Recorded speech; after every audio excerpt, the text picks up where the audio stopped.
And one of the things that did change meat consumption patterns in America was Upton Sinclair's The Jungle.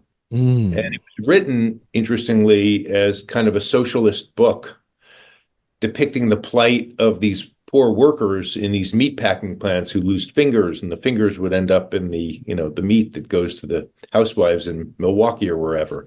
And the book became a bestseller, changed national policy. I think USDA was revamped at that point to do many more inspections of meat packing plants. I think Roosevelt was president around that time.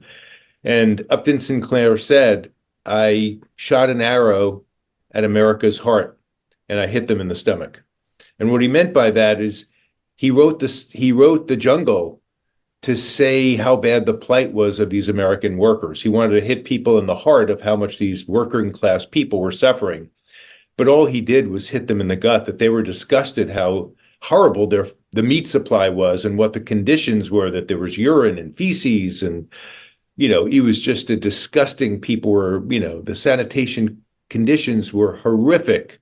Nowadays, they're probably not perfect, but in those days, 1909, the truth is in Chicago meatpacking plants, they were beyond horrible.